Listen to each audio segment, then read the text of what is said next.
Hello students, empirical institute के इस general science series में हम पढ़ेंगे फिजिक्स के 16वें लेक्चर को, जिसमें हम एक नए चैप्टर की शुरुआत कर रहे हैं जिसका नाम है गुरुत्वाकर्षण यानी ग्रेविटेशन। इसके हम पहले पार्ट को कंप्लीट करेंगे। तो चलिए सबसे पहले हम देख लेते हैं कि हम क्या क्या इस चैप्टर में कवर करेंगे।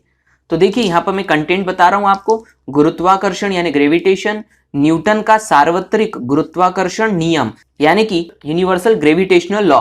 इसके बाद में हम पढ़ेंगे सार्वत्रिक गुरुत्वीय नियतांक यानी कि यूनिवर्सल ग्रेविटेशनल कांस्टेंट क्या होता है, उसका मान क्या होता है, उसका मात्रक क्या होता है और वो निर्भर किन किन चीजों पर करता है। इसके बाद में हम पढ़ेंगे गुरुत्व और गुरुत्वाकर्षण में अंतर क्या होता है, यानी कि ग्रेविटी और ग्रेविटेशन में अंतर क्या होता है। इसके मात्रक को पढ़ेंगे, मान पढ़ेंगे, गुरुत्वीय त्वरण जिसको हम जी से दर्शाते हैं उसके मान के बारे में, कैसे कैसे परिवर्तन आता है उसके मान में, वो हम पढ़ेंगे। उसके बाद में द्रव्यमान और भार में अंतर पता करेंगे, पलायन वेग क्या होता है, कक्षीय चाल, परिभ्रमण काल, तुल्यकाली उपग्रह यानी कि जियोसिंक्रोनस सैटेलाइट क्या होते हैं, और अंत में पढ़ेंगे केपलर के ग्रहों संबंधी नियम। इस गुरुत्वाकर्षण के पहले लेक्चर में मैं कंप्लीट करूंगा गुरुत्वाकर्षण से लेकर के मान और मात्रक, और उसके बाद में गुरुत्वीय त्वरण के मान में परिवर्तन तक। तो यहां तक हम कंप्लीट करने वाले हैं इस पहले लेक्चर में। बाकी आगे के लेक्चर में इन कंटेंट को हम कवर करेंगे। चलिए शुरुआत करते हैं। सबसे पहले यदि हम बात करें तो गुरुत्वाकर्षण क्या है, तो देखिए गुरुत्वाकर्षण दो शब्दों से मिलके बना है, गुरुत्व और आकर्षण। अब यहाँ पर ये गुरुत्व है, इसका क्या मतलब है ये हम समझ लेते हैं। तो इंग्लिश में इसे गुरुत्व को कहा जाता है ग्रेविटी। अब जो ग्रेविटी शब्द है वो वास्तविकता में आया कहां से है, आखिर इसका मतलब क्या होता है। तो ये एक शब्द है ग्रेविटा। ग्रेविटा का मतलब हो जाता है इंग्लिश में यदि हम कहें तो इसे हम वेट कह सकते हैं, यानी भार। यानी वास्तविकता में गुरुत्व का मतलब होता है भार, वजन। अब ये जो शब्द है ये किसने दिया था, तो सबसे पहले न्यूटन के द्वारा जो है इस शब्द का सबसे पहले प्रयोग किया गया था। ये बात आपको याद रखनी है। आगे बढ़ते हैं। अब हम पढ़ते हैं कि न्यूटन का सार्वत्रिक गुरुत्वाकर्षण नियम क्या होता है, यानी कि यूनिवर्सल लॉ ऑफ ग्रेविटेशन क्या है। तो इसको हम समझते हैं। यहां पर कहा गया है कि ब्रह्मांड में स्थित किन्हीं भी दो पिंडों यानी वस्तुओं के बीच आकर्षण बल का मान उन वस्तुओं के द्रव्यमानों के गुणनफल के समानुपाती तथा उनके बीच की दूरी के वर्ग के व्युत्क्रमानुपाती होता है। अब डेफिनेशन से हर चीज समझ नहीं आती, अब मैं आपको इसको टुकड़े टुकड़े में समझा देता हूं। तो कहा गया है ब्रह्मांड में स्थित दो पिंड, हमने ये मान लिया कि एक पिंड ये रहा और दूसरा पिंड ये रहा, और पहले वाले पिंड का जो द्रव्यमान है यानी मास है वो m1 है, और दूसरे पिंड का द्रव्यमान m2 यानी कि मास m2 है। अब यहां पर हमने कहा कि ये दो पिंड जो है इस प्रकार से इनके ये केंद्र हैं, और इनके केंद्रों के बीच की जो दूरी है वो हमने d मान ली, आपसी दूरी को। अब हम समझते हैं कि यहाँ पर यूनिवर्सल लॉ ऑफ ग्रेविटेशन में क्या कहा गया है। पहली बात तो ये कहा गया है कि दो पिंडों के बीच का जो आकर्षण बल होता है, बल यानी कि फोर्स F जो होता है, वो उन वस्तुओं के द्रव्यमानों यानी कि मासेस m1 और m2 द्रव्यमानों के गुणनफल के समानुपाती होता है। यानी कि बल जो होगा समानुपाती होगा उन दो वस्तुओं के द्रव्यमानों के गुणनफल के। तो पहली कंडीशन तो हमको ये मिल गई। आगे कहा गया है तथा उनके बीच की दूरी, दूरी यानी ये रही डिस्टेंस, दूरी के वर्ग के व्युत्क्रमानुपाती। तो यहां पर कहा गया है बल जो होगा वो व्युत्क्रमानुपाती होगा 1/d का स्क्वायर। यही दूसरे स्टेटमेंट में कहा गया है, यानी कि F समानुपाती होगा दोनों द्रव्यमानों के गुणनफल के और व्युत्क्रमानुपाती होगा उनके बीच की दूरी के वर्ग के। अब यही हमें इस लॉ में कहा गया है। अब इसको हम आगे सॉल्व करते हैं। तो जैसे कि अभी हमें पता चल गया है कि F is directly proportional to m1 into m2 और F is inversely proportional to d square. तो हम इसे एक ही बार में कैसे लिख सकते हैं कि यहां पर मैं लिख सकता हूं F is directly proportional to m1 m2 upon में d स्क्वायर। ये इक्वेशन को आपको याद रखना है क्योंकि बहुत इंपॉर्टेंट है, इसके ऊपर बहुत सारे क्वेश्चन बनेंगे। मैं अभी आपको बताऊंगा 4 से 5 स्थितियां। अब देखिए ये है प्रोपोर्शनैलिटी, यानी कि ये एक समानुपाती का चिन्ह है। अब इसे हमें हटाना है तो यहां पर F इक्वल्स टू करके हम यहां पर एक G कांस्टेंट ले लेंगे। ये हो गया m1 m2 अपॉन में d स्क्वायर। ये हो गई इक्वेशन जो कि न्यूटन के द्वारा दी गई थी यूनिवर्सल लॉ ऑफ ग्रेविटेशन के आधार पर। यहां पर कौन सी चीज क्या है वो मैं आपको बता चुका हूं, सारी चीज। F बल है, M1 M2 मास है और D उन दोनों पिंडों के बीच की दूरी है। ये जो G कांस्टेंट लगाया था न्यूटन ने, यह क्या होता है, तो ये होता है G बराबर में, ये होता है सार्वत्रिक गुरुत्वीय नियतांक, इसका मतलब यूनिवर्सल ग्रेविटेशनल कांस्टेंट। तो देखिए मैंने आपको ये बता दिया कि ये G क्या है। अब देखिए यहां पर हम G के मात्रक के ऊपर बात कर लेते हैं कि इसका यूनिट क्या होगा G का, यानी कि यूनिवर्सल ग्रेविटेशनल कांस्टेंट का। तो अभी अभी हमने पता किया है कि F बराबर में G M1 into M2 upon में D स्क्वायर, ये इक्वेशन अभी हमें मिली है, यहीं से हम इसका मात्रक निकालेंगे। तो G को एक तरफ और बाकी राशियों को एक तरफ कर देते हैं, तो ये हो जाएगा F इंटू डी का स्क्वायर अपॉन में M1 इंटू M2 बराबर में ये हो जाएगा G। अब G किस पे निर्भर कर रहा है, इन राशियों पे। तो हम ये कहेंगे कि फोर्स का मात्रक यानी बल का मात्रक क्या होता है, तो हमने कह दिया न्यूटन। यहाँ पर D किसको दर्शा रहा है, दूरी को। दूरी के लिए हम किसका इस्तेमाल करते हैं, m का, m स्क्वायर और बटे में, यहाँ पर ये माइनस मत समझिएगा, मैंने डैश लगाया है, बटे में m और m। यहाँ पर देखिए द्रव्यमान 2 बार गुणा हो रहा है, यानी कि मास 2 बार गुणा हो रहा है, और मास का जो मात्रक होता है वो होता है kg। तो यहाँ पर मैं लिख दूंगा kg का स्क्वायर। ये हो गया आपके लिए G का मात्रक, यानी कि यूनिवर्सल ग्रेविटेशनल कांस्टेंट का यूनिट। ये किस में आ गया है, SI पद्धति में। तो ये याद रखिएगा, newton metre square upon kg square, ये यूनिट होता है, SI यूनिट होता है G का।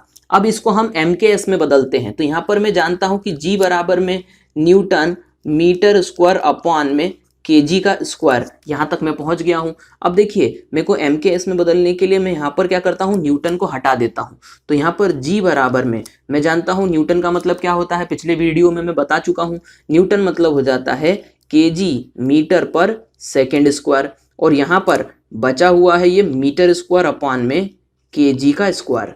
अब यहाँ पर एक kg से ये वाला kg कैंसिल हो जाएगा बटे में, और ये m जो है वो स्क्वायर से गुणा हो जाएगा। तो यहाँ पर आ जाएगा m क्यूब अपॉन में kg सेकेंड स्क्वायर। तो ये देखिए G का एक और मान आ गया, और यही एग्जामिनर करते हैं कि वे अलग अलग प्रकार से पूछते हैं मात्रकों को। तो ये किस में आ गया, MKS में, यानी कि मैट्रिक में। अब हम इसे CGS में बदल देते हैं। तो CGS में कैसे बदलेंगे, देखिए G बराबर में m यानी मीटर, मीटर को यदि हमको सेंटीमीटर में बदलना है तो यहाँ पर कुछ नहीं, सिर्फ सेंटीमीटर रख दीजिए। हम मानों को आपस में कंपेयर नहीं कर रहे हैं, सिर्फ CGS का मात्रक निकाल रहा हूं मैं। तो यहाँ पर मीटर की जगह कौन आ जाएगा, सेंटीमीटर, ये हो जाएगा क्यूब अपॉन में। अब यहाँ पर kg की जगह क्या आ जाएगा, kg जो है वो MKS में होता है और CGS में ग्राम हो जाएगा, यानी कि द्रव्यमान का मात्रक ग्राम में लिया जाता है। तो kg की जगह हमने G रख दिया, और सेकंड तो सेकंड ही होता है, चाहे वो किसी भी मात्रक में लिया जाए। तो ये एक नया मात्रक आ गया हमें, जो कि मिल गया है CGS में। तो यहाँ पर आप CGS में इस मात्रक को याद रखिएगा। तो मैं तीनों मात्रक एक बार फिर से बता देता हूँ। SI पद्धति में G बराबर में होता है newton metre square upon kg square. यहाँ पर MKS में होता है मीटर क्यूब अपॉन, यहाँ पर ये याद रखना है, metre cube upon kg second square. और तीसरा CGS में G का जो मात्रक होगा वो होगा centimetre cube upon gram second square. तो ये तीनों मात्रक एग्जाम में पूछ लिए जा सकते हैं, अच्छे तरीके से इनको याद करना है। अब देखिए मैं कुछ विशेष स्थितियों के बारे में आपको यहाँ पर बता देता हूँ। तो सबसे पहले हम केस 1 की बात करें। केस 1 की यदि हम बात करें तो क्या होगा, मैं एक इक्वेशन यहाँ पर पहले बता दूं, F is directly proportional to M1 M2 upon में D स्क्वायर। ये सबसे पहले मैं आपको बता चुका हूँ निकाल करके कि कैसे आई थी। अब इसी के ऊपर मैं अलग अलग प्रकार आपको बताऊंगा जिन पे क्वेश्चन आने की संभावना रहेगी। मान के चलो केस नंबर 1 क्या है कि यहाँ पर दो पिंड हैं, जिसमें एक का मान जो है वो m है और दूसरे का मान उस पिंड के मान से दुगना है, यानी 2m है, और इनके बीच की जो दूरी होगी वो होगी d। इस प्रकार से यहाँ पर आपको प्रश्न क्या बनता है कि मान के चलिए एक पिंड m है और दूसरा पिंड उससे दुगने द्रव्यमान का है, तो बताइए कि उन पर लगने वाला जो गुरुत्वीय बल है यानी F है वो कितना होगा। तो यहाँ पर ध्यान से समझना, m, और यहाँ पर यदि मैं इस m2 की जगह पर 2m रख देता हूं तो यहाँ पर d तो d ही है, यानी कि इस पूरी इक्वेशन में सिर्फ बदलाव किस चीज का होगा, 2 का, और f तो वैसा का वैसा लिख देना है। तो यहाँ पर क्या हो गया, 2f।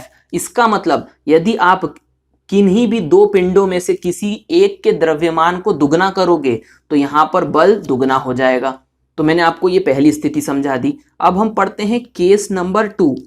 क्वेश्चन इसी पे से बनेंगे। अब केस नंबर 2 में मैंने ये कहा कि पहले पिंड का द्रव्यमान मैंने 3m कर दिया और दूसरे पिंड का द्रव्यमान भी 3m कर दिया, यानी m1 का मान 3m और m2 का मान भी 3m है, और ये दोनों पिंड जो हैं वे एक दूसरे से d डिस्टेंस पर हैं। तो बताइए कि बल पर क्या प्रभाव पड़ेगा। तो यहां पर आपको क्या करना है, बल पर क्या प्रभाव पड़ेगा। तो देखिए m1 का मान 3m हो गया, m2 का मान 3m हो गया। तो यहाँ पर आप सीधे इन चीजों को आपस में गुणा कर दीजिए। तो यहाँ पर हो जाएगा 3 तिया 9f, यानी कि जो गुरुत्वीय बल है वो 9 गुना बढ़ जाएगा। इसको आपको ध्यान रखना है। तीसरे केस को हम समझ लेते हैं कि थर्ड केस क्या है। तो यहाँ पर तीसरा केस है कि मान के चलो कि यहाँ पर दो पिंड हैं और अब इस बार मैं द्रव्यमान दोनों का m ले रहा हूं, यानी समान द्रव्यमान है, लेकिन अब मैं दूरी के साथ में छेड़छाड़ करूंगा। यानी कि यदि उन दो पिंडों की दूरी को आधा कर दिया जाए, हाफ कर दिया जाए, तो फिर क्या होगा, बल कितना हो जाएगा, गुरुत्वीय बल कितना हो जाएगा। तो यहाँ पर हम जानते हैं कि F is inversely proportional to 1/d²। तो यहाँ पर d को आपने कितना कर दिया है, आधा कर दिया है। तो यहाँ पर हम कहेंगे F inversely proportional to 1/d का मान आपने कितना रख दिया है, d/2। तो यहाँ पर ये इसका होल स्क्वायर आ जाएगा। तो यहाँ पर हम कहेंगे F इनवर्सली प्रोपोर्शनल टू 4, क्योंकि 2 का वर्ग हो जाएगा d का स्क्वायर। इसका मतलब F का मान कितना बढ़ गया, 4 गुना। इसका मतलब यदि दूरी को आप आधा करोगे तो गुरुत्वीय बल का मान कितना हो जाएगा, 4 गुना। ये बात आपको याद रखनी है। अब अगली स्थिति, केस नंबर अब मैं 4 पढ़ा रहा हूं। तो फोर्थ केस क्या है ये समझ लीजिए। यहां पर फिर मैंने कहा कि पिंड जो है अभी भी उनका जो द्रव्यमान है वो m और m है। अब इस स्थिति में हम क्या कहेंगे कि यदि मैं उन दोनों पिंडों की दूरी को दुगना कर देता हूं, यानी d की जगह 2d रख देता हूं, तो यही कंडीशन फिर से लगेगी कि F is inversely proportional to d²। और यहां पर आप देख सकते हो कि F is inversely proportional to, हमने d की जगह पर क्या रख दिया था, d/2। अब यहां पर क्या रख देंगे, F is inversely proportional to 1/2d का होल स्क्वायर। इस प्रकार से F is inversely proportional to 1/4d²। इसका मतलब क्या हो गया, यहां पर 1/4 मान रह गया। इसका मतलब आप जब दूरी को दुगना कर देते हैं तो जो बल का मान हो जाता है, गुरुत्वीय बल का मान, वो रह जाता है पहले बल का 1/4, यानी कि चौथा हिस्सा। तो यहाँ पर लॉजिक समझ लीजिए। मैं एक बार फिर से आपको यहाँ पर एक बार लॉजिक को फिर से समझा देता हूं। पूरा खेल इस इक्वेशन का है। इस इक्वेशन को यदि आपने ढंग से समझ लिया तो देखिए, द्रव्यमानों में जो भी बदलाव होगा उसका आपस में गुणनफल कर दीजिए, तो आपको सीधे बल में जो है वो रिलेशन मिल जाएगा। अब यदि आप दूरी में बदलाव करेंगे, द्रव्यमानों में नहीं करेंगे, तो दूरी के अनुसार व्युत्क्रमानुपाती संबंध लगेगा।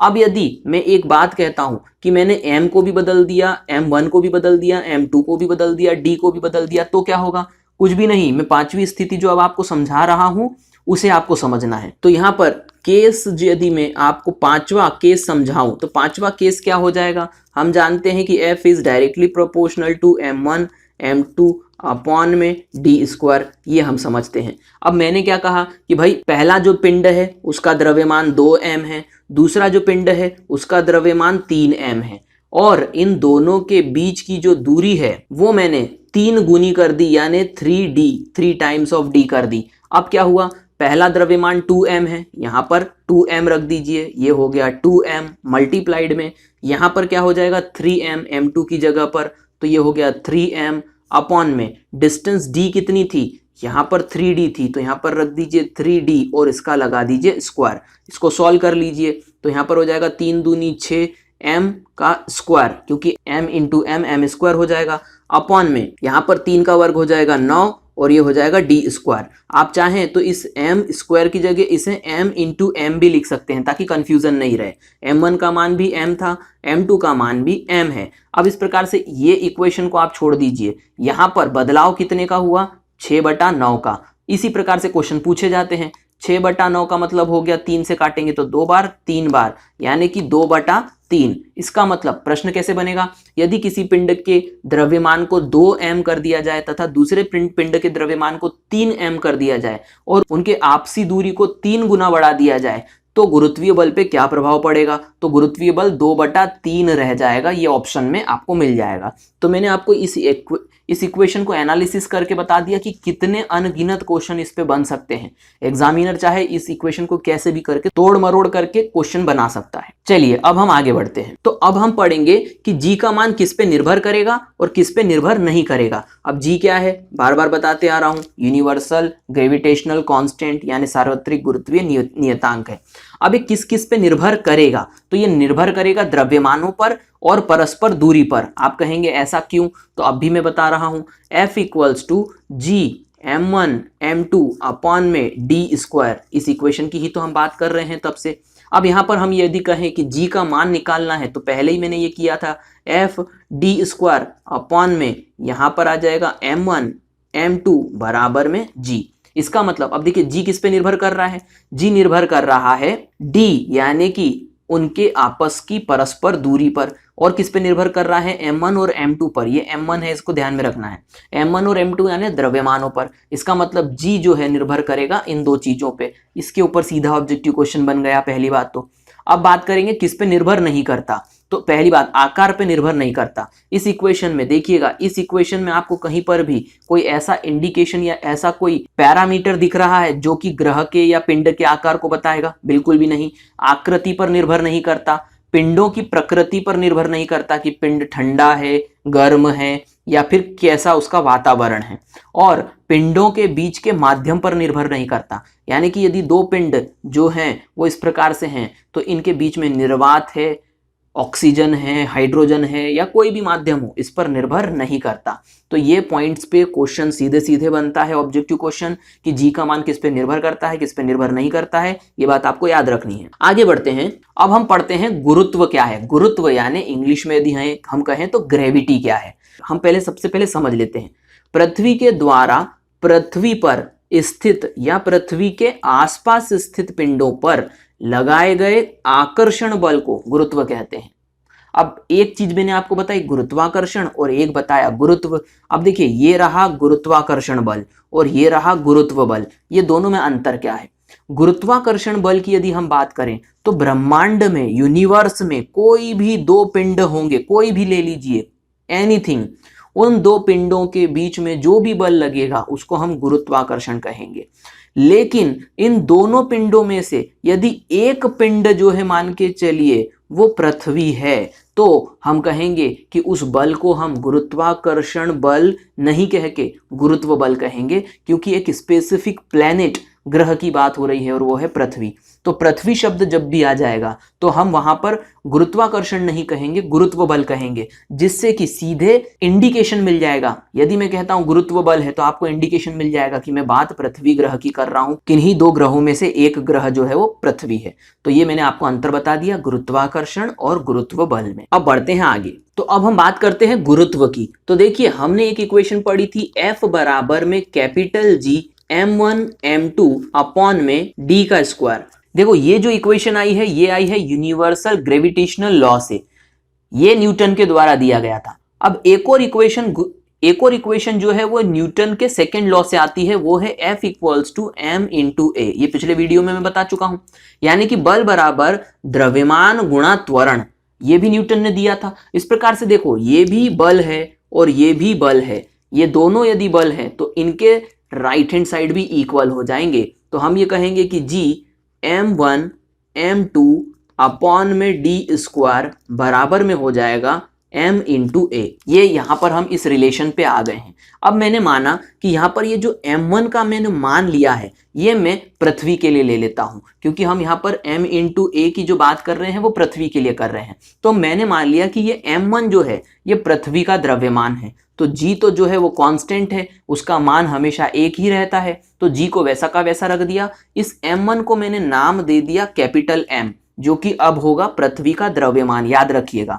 और इस m2 को मैंने कहा कि कोई पृथ्वी पर एक पिंड पड़ा हुआ है जिसका द्रव्यमान स्मॉल m है और बटे में d²। ये यहां तक हम आ गए। अब इक्वल्स टू यहां पर हम कहेंगे m/a। अब ये वो m है जो कि छोटे पिंड जो कि हमने एक छोटा सा पिंड लिया है उसका द्रव्यमान है। अब देखिए ये दोनों द्रव्यमान समान है तो मैंने ये कैंसिल कर दिया। अब यहाँ पर ये जो a का मान आया है, क्योंकि ये एक विशेष स्थिति है इसीलिए अब मैं इसे ए ना लिख करके इसे जी लिखूंगा। तो यहाँ पर हो जाएगा जी बराबर में यहाँ पर हो जाएगा capital G capital M upon में डी का स्क्वायर। ये एक इक्वेशन आई है, इसे अच्छे तरीके से याद रख लेना है। मैं यहाँ पे लिख देता हूं जी बराबर capital G capital M upon में आर स्क्वायर। अब यहाँ पर मैंने यहाँ पर इस इक्वेशन को थोड़ा सा मोल्ड करके लिख दिया है पृथ्वी के संदर्भ में। कैसे? यहाँ पर g का मान जो होगा वो होगा गुरुत्वीय त्वरण, क्योंकि मैंने a की जगह पर लिखा है इसे। a क्या होता है? त्वरण। g क्या होता है? गुरुत्वीय त्वरण। क्योंकि हम गुरुत्व की बात कर रहे हैं इसीलिए मैंने a की जगह g रख दिया। कैपिटल जी तो सार्वत्रिक यानी कि यूनिवर्सल ग्रेविटेशनल कांस्टेंट होता है। कैपिटल एम मैं आपको बता चुका हूं कि ये पृथ्वी का द्रव्यमान है। और यहाँ पर डी जो है मैंने पृथ्वी के संदर्भ में पृथ्वी की त्रिज्या को ले लिया। तो यहाँ पर ये इक्वेशन जो है बहुत महत्वपूर्ण है। इसी इक्वेशन के आधार पे बहुत सारे प्रश्न मैं अभी आपको करके बताऊंगा।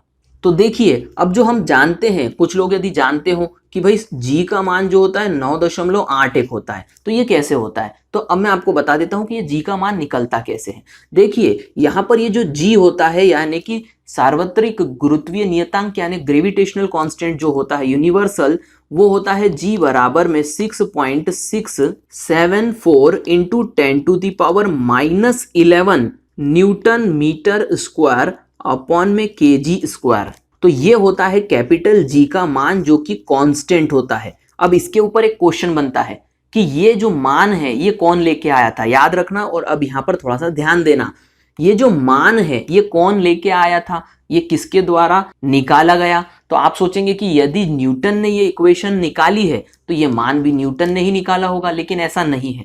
ये इक्वेशन तो न्यूटन के द्वारा दी गई है, लेकिन ये जो मान है ये निकाला गया था हेनरी कैवेंडिश के द्वारा। तो ये याद रखना, ये एग्जाम में क्वेश्चन आता है कि जी का मान जो है वो किसके द्वारा निकाला गया था। ये एक प्रकार से एक्सपेरिमेंटल जो है ये वैल्यू है, यानी कि एक एक्सपेरिमेंट किया था हेनरी कैवेंडिश ने, जिसके आधार पे ये वो मान निकाल के लेके आए थे। 6.674 इंटू 10⁻⁻11 यूनिट याद रखना newton metre square upon kg square.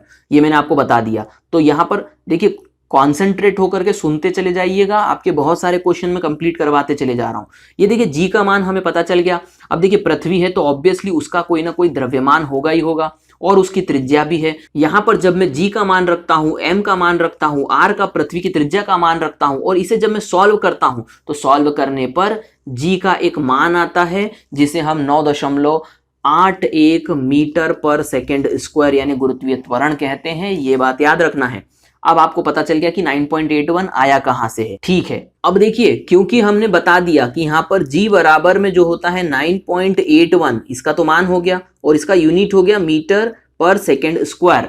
अब यहां पर इस मीटर पर सेकेंड स्क्वायर के साथ में कभी कभी खेल कर दिया जाता है। कैसे कर दिया जाता है इसको भी ध्यान में रखना है। तो देखो क्योंकि ये g जो है वो कहां से आ सकता है, F equals to m into g से। मैं यूनिट बता रहा हूं आपको, ये याद रखना। तो यहाँ पर g की जगह पर मैं क्या लिख सकता हूं, F अपॉन m। तो यहाँ पर मैं लिख रहा हूं g बराबर में F अपॉन m। अब F का मात्रक क्या होता है, न्यूटन होता है, और m का मात्रक क्या होता है, kg होता है। इस प्रकार से ये याद रखना, g के दो मात्रक चलते हैं। पहला मात्रक हो जाएगा मीटर पर सेकेंड स्क्वायर, ये पहला मात्रक हो गया, और दूसरा मात्रक हो गया न्यूटन अपॉन kg। ये भी कभी कभी पूछ लिया जाता है। तो देखो 3 से 4 चीजें मैंने कवर करवा दी। यहाँ पर एक बार मैं रिकॉल करवा देता हूँ क्या क्या मैंने कंप्लीट करवा दिया यहाँ पर। तो देखिए सबसे पहली बात तो मैंने आपको यहाँ पर बता दिया कि g का जो मान होगा वो किन किन चीजों पर निर्भर करेगा। क्या क्या चीजों पर निर्भर कर रहा है, capital G, capital M, capital R पर। दूसरी चीज मैंने आपको बता दी कि जी का मान जो है 9.81 आया कहां से। तो यहाँ पर कैपिटल जी का मान मैंने यहाँ पर आपको बता दिया जो कि होता है 6.674 गुणा 10⁻11 newton metre square upon kg square.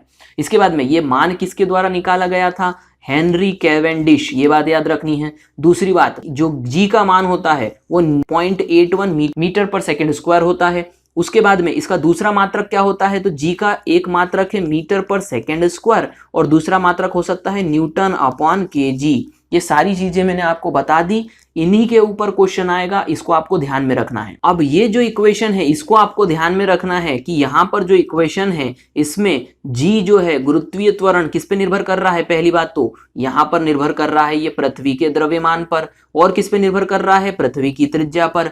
इन दोनों चीजों के ऊपर ही मैं अब आपको आने वाले क्वेश्चन करवाने वाला हूं। तो देखिए यहां पर मैंने कुछ नोट लिखवाए हैं। क्या कहा है मैंने? जी यानी गुरुत्वीय त्वरण का मान वस्तु के द्रव्यमान पर निर्भर नहीं करता। अभी बताया मैंने जी क्या होता है? जी होता है capital G capital M upon में आर स्क्वायर। ये बताइए इसमें कहीं पर भी वस्तु का द्रव्यमान है क्या? आप कहोगे कैपिटल एम है तो सर ये पृथ्वी का द्रव्यमान होता है। ये बात ध्यान में रखना, मैं अभी बता चुका हूं। यहां पर कहीं पर भी वस्तु का द्रव्यमान नहीं आया है, इसका मतलब जी वस्तु के द्रव्यमान पर निर्भर नहीं करता है। अब इस पे जो क्वेश्चन बनेगा वो क्या बनेगा? तो रिलेटेड क्वेश्चन इसके ऊपर बनेगा। इस बात को ध्यान से समझना कि यदि एक चैम्बर है और उस चैम्बर में निर्वात यानी कि वैक्यूम है, हवा नहीं है, तो यदि एक पक्षी के पंख को और एक लोहे की गेंद को यदि ऊपर से नीचे की तरफ फेंका जाए तो कौन धरातल पे पहले आएगा?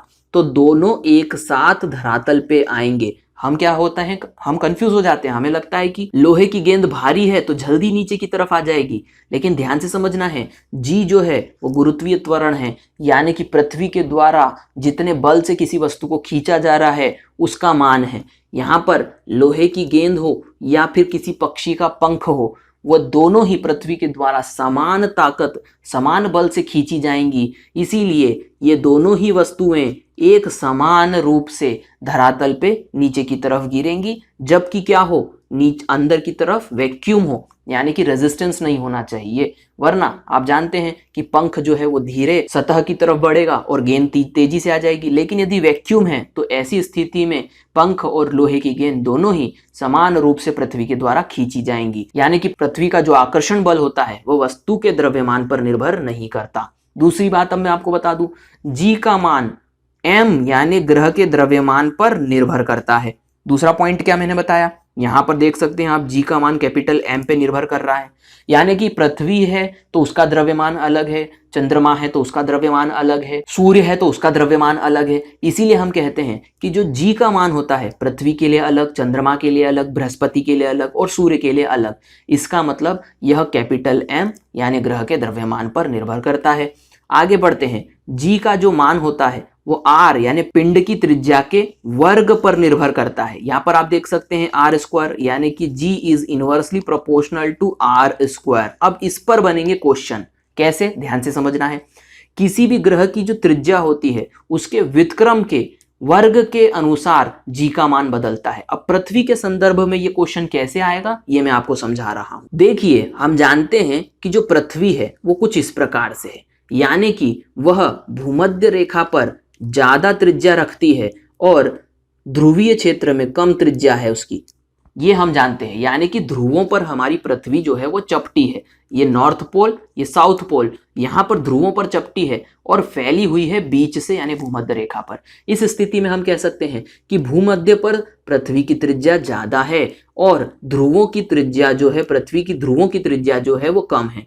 तो यहाँ पर त्रिज्या तो त्रिज्या होती है, केंद्र से परिधि के बीच की दूरी। तो यहां पर हम ये कहेंगे, ध्यान से समझना है, इसको मैं आर पी पोल कह रहा हूं और इसको आर ई इक्वेटर कह रहा हूं। तो यहां पर ध्यान से समझे, हम जानते हैं कि जो जी का मान होगा वह इनवर्सली प्रोपोर्शनल होगा आर स्क्वायर के, यानी कि यदि इससे हमें क्या समझ में आता है, आर के मान को बढ़ाने पर जी का मान कम होगा, यही व्युत्क्रम संबंध होता है। अब बताइए कि किस जगह पर गुरुत्वीय त्वरण का मान कम होगा? जहां पर त्रिज्या ज्यादा होगी।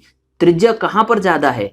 इक्वेटर यानी भूमध्य पर। तो यहां पर हम कहेंगे कि इक्वेटर यानी भूमध्य रेखा पर यदि हम त्रिज्या ज्यादा मानते हैं तो वहां पर गुरुत्वीय त्वरण का मान कम होता है। और उसी प्रकार से यदि आप इक्वेटर यानी कि यदि आप भूमध्य रेखा से ध्रुवों की तरफ बढ़ते हैं तो आप देख सकते हैं यहाँ त्रिज्या कम होती है। इसका मतलब ध्रुवों पर त्रिज्या कम होती है और त्रिज्या कम होने का मतलब हो जाता है कि गुरुत्वीय त्वरण का मान बढ़ जाएगा। अब यहाँ पर जो मैं बोल रहा हूं उसको नोट कर लेना कि ध्रुवों पर गुरुत्वीय त्वरण का मान अधिक होता है और भूमध्य रेखा पर गुरुत्वीय त्वरण का मान कम होता है। ये सीधे सीधे मैंने आपको समझा दिया कि कैसे यहां पर गुरुत्वीय त्वरण का मान कम और ज्यादा होगा। तो फिर से एक बार मैं रिकॉल करवा देता हूं। देखिए जी का मान जो होगा वो इनवर्सली प्रोपोर्शनल होगा आर स्क्वायर के, आर बढ़ाओगे जी का मान कम हो जाएगा।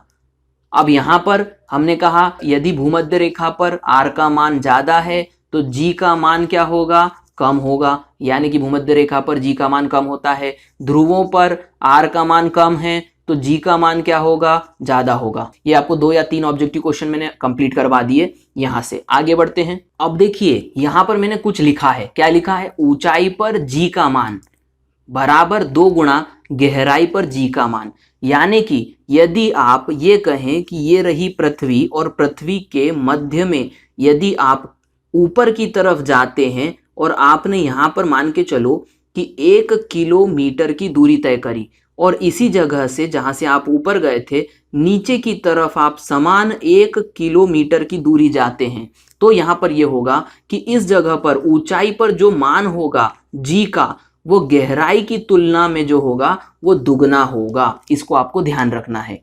तो ऊंचाई पर g का मान ज्यादा होता है, गहराई में कम होता है।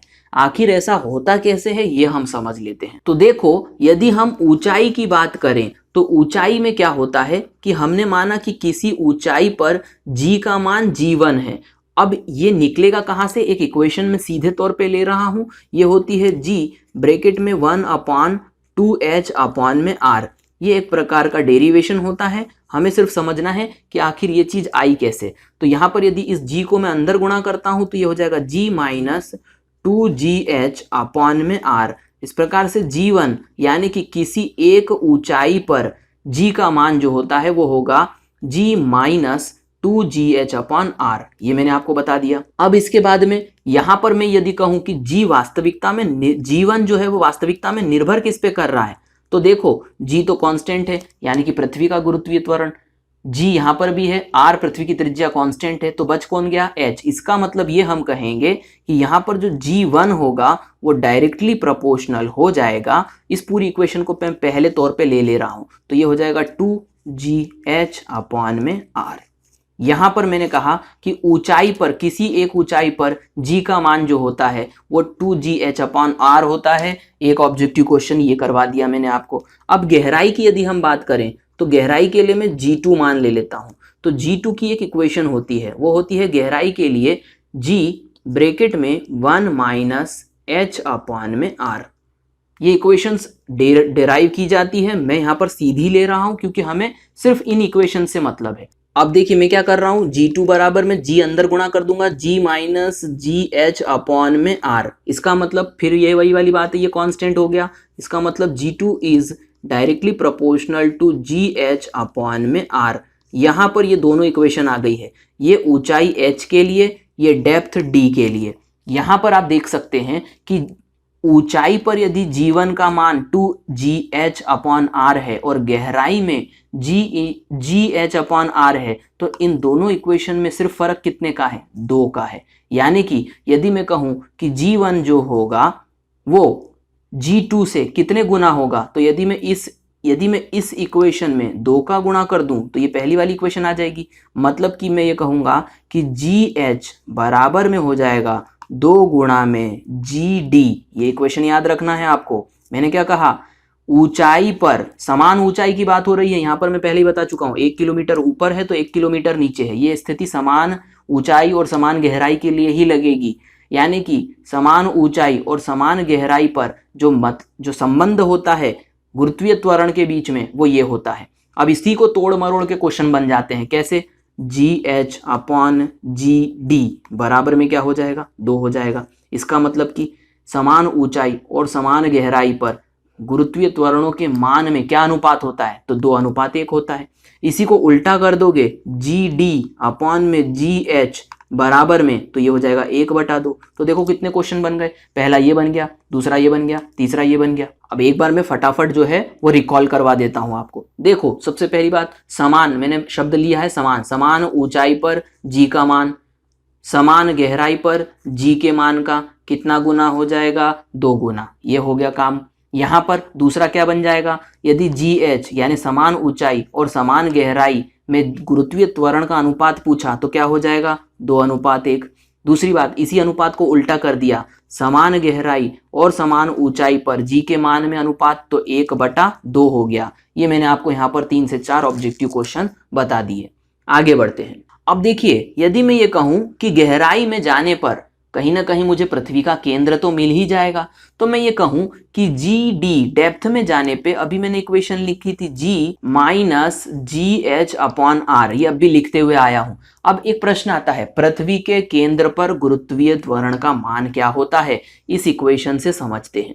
पृथ्वी के केंद्र का मतलब क्या हो गया कि यहां पर ये जो एच आप ले रहे हो, जिसको वास्तविकता में हम डी कहेंगे, डेप्थ यानी गहराई, तो यहां पर हम ये कहेंगे कि पृथ्वी के केंद्र पर ये मान कितना हो जाएगा। तो पृथ्वी के केंद्र की यदि हम बात करें तो यहां पर बात ये बोली गई है, केंद्र का मतलब आपको अंदर नहीं जाना है, बात ये हो रही है कि केंद्र के सापेक्ष गहराई की त्रिज्या क्या होगी। तो केंद्र के सापेक्ष जो त्रिज्या हमने मानी वो आर मान ली, तो इसका मतलब यहां पर मैं कह सकता हूं जी माइनस जी, एच को मैं क्या लिख सकता हूं, आर अपॉन में आर, या आर से आर कैंसिल हो गया, तो ये जी से जी घटेगा तो क्या आ जाएगा, शून्य। यानी कि उतनी गहराई पर जहां पर कि आपको पृथ्वी का केंद्र मिल जाए, उस केंद्र के ऊपर यदि हम कहेंगे तो हमें उस केंद्र पर शून्य गुरुत्वीय त्वरण मिलेगा। यानी कि पृथ्वी के केंद्र पर गुरुत्वीय त्वरण का मान क्या होता है, शून्य होता है। ये मैंने आपको समझा दिया। अब यहां पर एक बात ध्यान में रखना, यदि ये त्रिज्या आपको समझ नहीं आए कि कैसे त्रिज्या, आपने शून्य क्यों नहीं लिया एच का मान, या फिर आपको आर में त्रिज्या में कोई कंफ्यूजन हो, कमेंट बॉक्स में जरूर लिखना। अपने मन से अजम्पशन नहीं बनाना। आप कमेंट बॉक्स में लिखोगे तो मैं इसको अगले वीडियो में या फिर किसी और वीडियो में बेहतर तरीके से समझा पाऊंगा। लेकिन इस आर को मैंने, इस एच को आर क्यों लिया है, इसको आप बकायदा यदि नहीं समझ में आता है तो कमेंट बॉक्स में लिखें, ताकि मैं उसको और अच्छे तरीके से समझा सकूं। और यदि आपको सिर्फ एक नंबर चाहिए तो मैंने आपको एक नंबर दिलवा दिया है। गुरुत्वीय त्वरण का मान पृथ्वी के केंद्र पर शून्य होता है, ये नोट डाउन कर लेना है अपनी कॉपी में। आगे बढ़ते हैं और अंतिम पॉइंट समझ लेते हैं कि यदि मैं पृथ्वी की बात करूं, पूरी पृथ्वी की, तो जी का मान क्या होता है, मैं आपको बता चुका हूं 9.81 मीटर पर सेकेंड स्क्वायर होता है समान रूप से। और यदि मैं चंद्रमा की बात करूं कि चंद्रमा पर जी का मान क्या होता है, तो वो होता है लगभग 1.6 मीटर पर सेकेंड स्क्वायर। तो ये मैंने आपको दोनों मान बता दिए। अब फटाफट शुरू से लेके आखिरी तक यदि आप पेशेंस रखेंगे तो एक छोटा सा हम रिकॉल कर लेंगे और ये पूरा लेक्चर हमारा जो है वो वसूल हो जाएगा। तो देखिए, गुरुत्व का मतलब क्या होता है, जल्दी से सोचिए। गुरुत्व का मतलब होता है ग्रेविटी, ग्रेविटी का मतलब ग्रेविटा, ग्रेविटा शब्द का मतलब क्या होता है, वेट। इसका मतलब गुरुत्व जो है अपने आप में एक वजन है, इसको याद रखना है। ये शब्द किसने दिया था, न्यूटन के द्वारा इस शब्द को दिया गया था, ये बात याद रखनी है। तो आगे बढ़ते हैं। यहां पर मैंने आपको यूनिवर्सल लॉ बताया था ग्रेविटेशन का, इसे किसने दिया था, न्यूटन ने दिया था। ये एक ऑब्जेक्टिव क्वेश्चन कंप्लीट हो गया। दूसरी बात ये बताया मैंने आपको नियम कि यहाँ पर द्रव्यमानों के गुणनफल के समानुपाती और बीच की दूरी के वर्ग के व्युत्क्रमानुपाती होता है, ये भी कंप्लीट हो गया। आगे बढ़ते हैं। यहाँ पर मैंने आपसे कहा था कि इन दोनों चीजों को, इक्वेशन को हम एक साथ लेकर के आएंगे तो ये इक्वेशन प्राप्त होगी, जो कि है F is directly proportional to m1 m2 upon d square. दूसरी बात, यहां से प्रोपोर्शनैलिटी को हटाने पर मुझे क्या मिला था, एक कांस्टेंट मिला था g। इस जी को क्या कहते हैं, जी को कहते हैं सार्वत्रिक गुरुत्वीय नियतांक, यानी यूनिवर्सल ग्रेविटेशनल कांस्टेंट। आगे बढ़ते हैं। अब मैंने मात्रक निकालना चाहा जी का, तो जी का मात्रक क्या होता है मैंने अलग अलग मात्रकों में निकाल के बताया। जैसे कि एसआई सिस्टम में क्या होता है, तो वो होता है newton metre square upon KG square, ये याद रखना है। दूसरी बात, फिर मैंने इसे निकाल के बताया आपको एमकेएस यूनिट में। एमकेएस यूनिट में होता है metre cube upon KG second square. फिर मैंने आपको बताया इसे सीजीएस में, ये होता है centimetre cube upon gram second square. आगे बढ़ते हैं, अगला और एक रिवाइज कर लेते हैं। देखिए, फिर मैंने आपको डिफरेंट केसेस बताए। इन केसेस में मैंने आपको जो मूल बात बताई वो मैं आपको समझा देता हूं। मैंने आपको मूल बात ये बताई कि इस इक्वेशन को आपको ध्यान में रखना है। ये जो इक्वेशन है इसके आधार पर आपको कॉमन सेंस के आधार पर क्वेश्चंस को करना है। यदि पहले पिंड के द्रव्यमान में बदलाव करोगे, दूसरे पिंड के द्रव्यमान में बदलाव करोगे और दूरी में बदलाव करोगे, तो आपको इन तीनों के संबंधों को आपस में गुणा करना पड़ेगा, संख्याओं को गुणा करना पड़ेगा। तो आपको बल के ऊपर यानी गुरुत्वीय बल पे क्या प्रभाव पड़ेगा वो पता चल जाएगा, जो कि मैंने अगले इक्वेशन में यहाँ पर बताया था। तो यहाँ पर देख सकते हो, पहले द्रव्यमान को मैंने 2m कर दिया था, दूसरे द्रव्यमान को 3m कर दिया था और उनके बीच की दूरी को 3 गुना कर दिया था। तो उससे आपस में गुणा करने पर इन चीजों को जो फाइनल रिजल्ट आया था वो आया था 2/3। आगे बढ़ते हैं। यहां पर मैंने कहा था कि जी का मान किस पे निर्भर करेगा, पहली बात द्रव्यमान पर और दूसरी बात परस्पर दूरी पर। जी का मान किस पे निर्भर नहीं करेगा, आकार पर, आकृति पर, पिंडों की प्रकृति पर और पिंडों के बीच के माध्यम पर। कैसे पता चलेगा? इस इक्वेशन से आपको याद रखना है किस पे निर्भर करेगा। जिस पे निर्भर करेगा वो यहाँ पर लिखी हुई इक्वेशंस हैं, जिन पर निर्भर नहीं करेगा इनको छोड़ करके बाकी सभी चीजों पे निर्भर नहीं करेगा। आगे मैंने कहा था कि गुरुत्व क्या है? गुरुत्व क्या है? पृथ्वी के द्वारा क्या है? स्थित पिंडों पर आकर्षण बल है। यहां पर मैंने डिफरेंस बताया था गुरुत्वाकर्षण बल और गुरुत्व बल के बीच में। क्या बोला था? गुरुत्वाकर्षण बल का मतलब किन्हीं भी दो पिंडों के बीच में बल। गुरुत्व बल का मतलब सिर्फ एक पिंड उसमें बीच में पृथ्वी होना ही चाहिए। आगे बढ़ते हैं। यहां पर मैंने आपको बताया था कि गुरुत्वीय त्वरण पृथ्वी का जो होता है उसका मान किन किन चीजों पे निर्भर करता है। तो कैपिटल जी यानी कि सार्वत्रिक गुरुत्वीय नियतांक, एम यानी पृथ्वी के द्रव्यमान और पृथ्वी की त्रिज्या पर निर्भर करता है। इसके बाद में कैपिटल जी का मैंने आपको मान बताया था जो कि होता है 6.74 गुणा 10 की घात ऋण 11 न्यूटन मीटर स्क्वायर पर केजी स्क्वायर। इस मात्रक को, इस मान को किसने निकाला था? हेनरी कैवेंडिश ने निकाला था। जी यानी स्मॉल जी का मान कितना होता है? तो वो होता है 9.81 मीटर पर सेकेंड स्क्वायर। इसका दूसरा मात्रक क्या हो जाता है? पहला होता है मीटर पर सेकेंड स्क्वायर, दूसरा हो सकता है न्यूटन पर केजी। ये भी मैंने आपको बता दिया।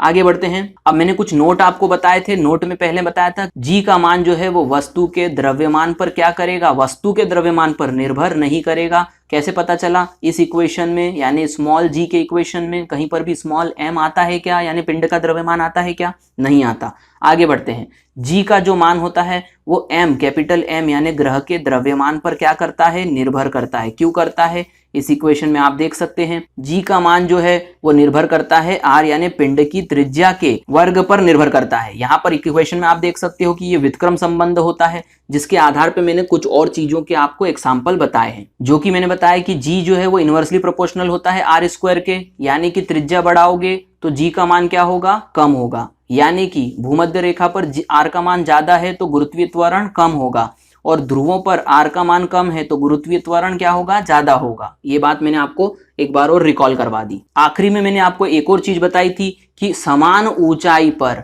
और यदि मैं कहूं समान गहराई पर जी का जो मान होता है वो समान ऊंचाई पर दुगना होता है गहराई की तुलना में जी के मान के। ये मैंने आपको बता दिया, फिर से समझ लो। यहां पर जी का मान समान ऊंचाई पर दुगना होगा गहराई की तुलना में।